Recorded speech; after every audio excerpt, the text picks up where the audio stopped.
Bonjour à tous, nous allons donc maintenant nous intéresser de plus près à la reproduction de différents animaux du milieu aquatique. Pour commencer la première partie donc, de notre introduction, vous devez répondre aux questions ci-dessous après avoir visionné le document C'est pas sorcier sur les œufs.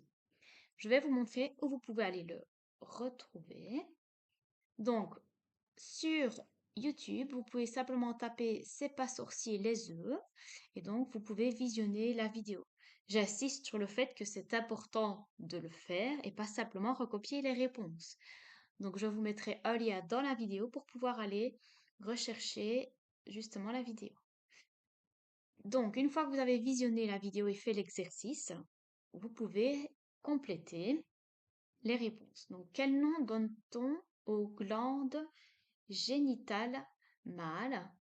Donc, nous pouvons noter, donc les glandes génitales mâles, on appelle cela les testicules. Comment appelle-t-on cette fois les glandes génitales femelles? On appelle cela les ovaires. Comment appelle-t-on les cellules reproductrices mâles? On appelle cela comment? Les spermatozoïdes.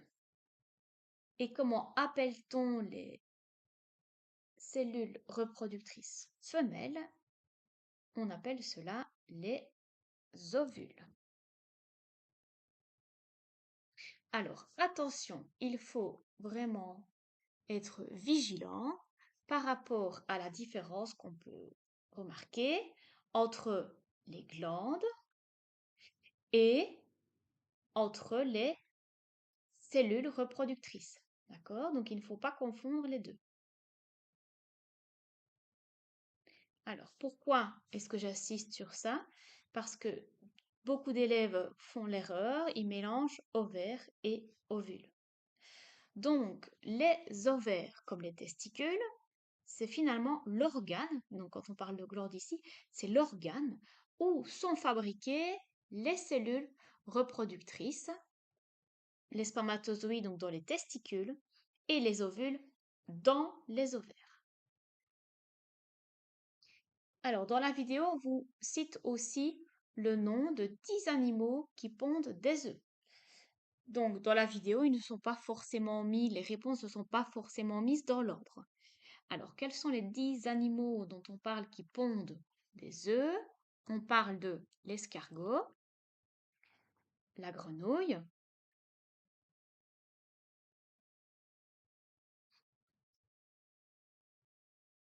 on parle du serpent, de la poule évidemment, de l'autruche, du poisson, du crabe, du crapaud, de l'émeu et du papillon. Alors, question numéro 6. Est-ce que l'appellation œuf de poule est-elle toujours correcte quand on parle d'œuf de poule?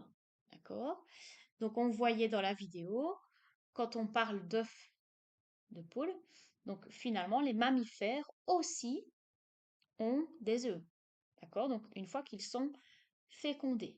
Or, ici, quand on parle justement pour la poule, ils ne sont pas forcément fécondés. Donc, on doit indiquer non. Il s'agit en réalité d'un ovule non fécondé. Alors, question suivante. Quelle est la différence entre la fécondation interne et la fécondation externe?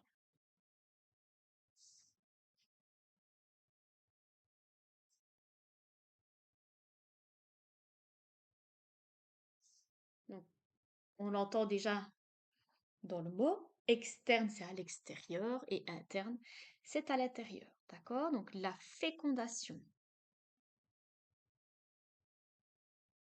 externe, c'est le fait que les cellules reproductrices se rencontrent en dehors, donc à l'extérieur du corps de la femelle.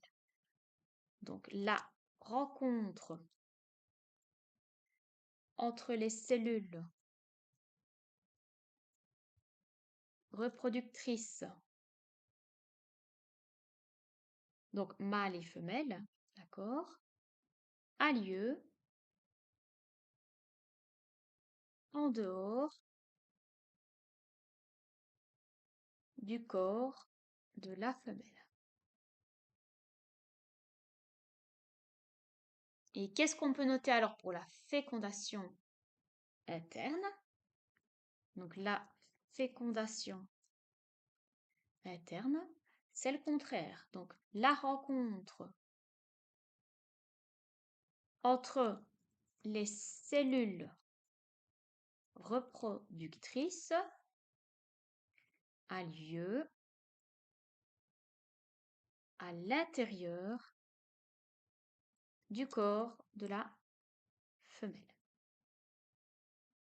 Donc vous verrez aussi que dans ce chapitre-ci, quand on parle des cellules reproductrices, on parle aussi des gamètes. D'accord? Donc c'est ce que vous pouvez, si vous voulez, ajouter ici. Donc à côté de la question 3 et 4, on peut ajouter le terme gamète.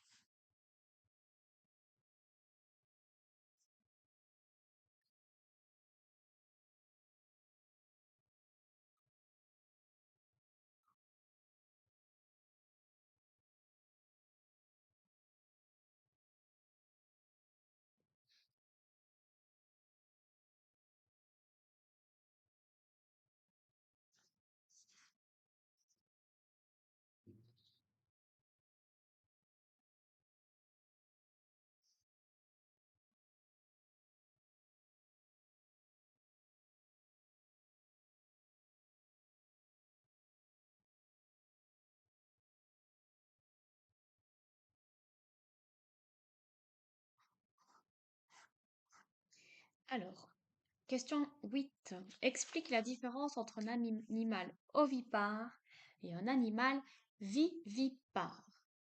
Donc, vous pouvez, encore une fois, déjà vous intéresser à l'écriture. Donc, ovipare et vivipare. Qu'est-ce qu'on remarque dans ovipare? On a le O pour l'œuf, finalement. D'accord? Donc, la caractéristique des ovipares, ça va être quoi? Ça va être donc de former un embryon qui va se développer donc dans un œuf qui sera à l'extérieur du corps de la mère. Donc c'est dans un œuf qui aura été pondu. Alors que la reproduction vivipare, on a un embryon qui va se développer où? À l'intérieur de la mère et il est relié au placenta par un cordon ombilical. Donc, dans l'exercice avec le tableau que vous devez faire juste à la page suivante, à la page 3, vous verrez que dans les documents, quand on parle d'un œuf qui est pondu, quand on parle de couvée, on aura affaire à des animaux qu'on caractérise d'ovipares. Alors que quand on parle de gestation, de mise bas, d'accouchement, on aura plutôt des animaux de type vivipare. On peut donc noter pour la reproduction ovipare, donc on parle de reproduction ovipare lorsque l'embryon se développe à l'extérieur du corps de la mère dans un œuf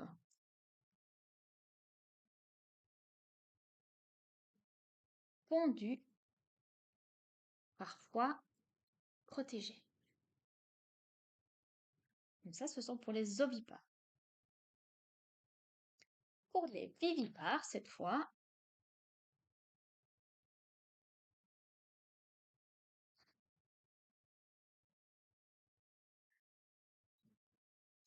Donc la reproduction vivipare est une reproduction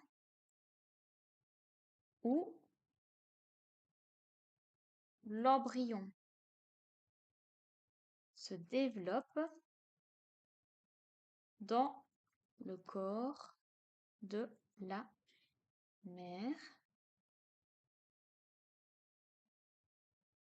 Il est relié au placenta par le cordon ombilical. On dit aussi que dans le mode de reproduction vivipare, une autre manière de le retenir, c'est que la maman donne naissance à un petit complètement formé. Alors, question numéro 9.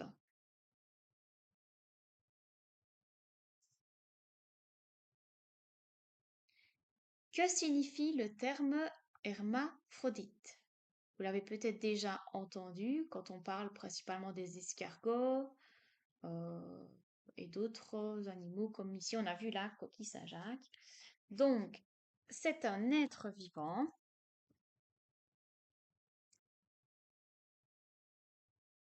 qui possède à la fois des organes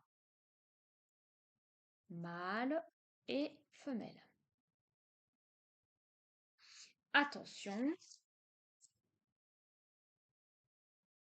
attention, comme c'était cité dans la vidéo, ces animaux-là ne savent pas se reproduire tout seuls. Ils ne peuvent pas à la fois être mâles et femelles au même moment. Donc ça veut dire qu'ils vont s'accoupler, ils vont se reproduire et à un certain moment ils seront mâles, à d'autres moments ils seront femelles. Alors, question numéro 10 maintenant. Quelle est la particularité de l'hippocampe? Donc l'hippocampe, qu'est-ce qu'il a la particularité? C'est que la femelle va pondre ses œufs fécondés dans une poche ventrale du mâle. Et c'est lui qui portera les œufs et c'est lui qui mettra les bébés hippocampes au monde.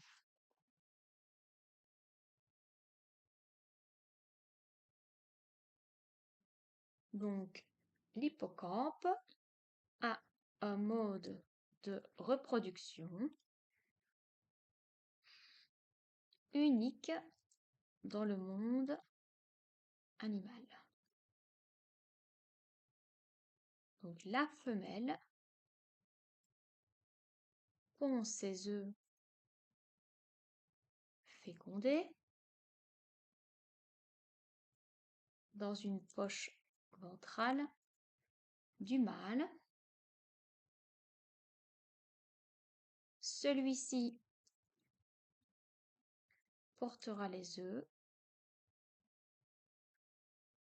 jusqu'à leur expulsion.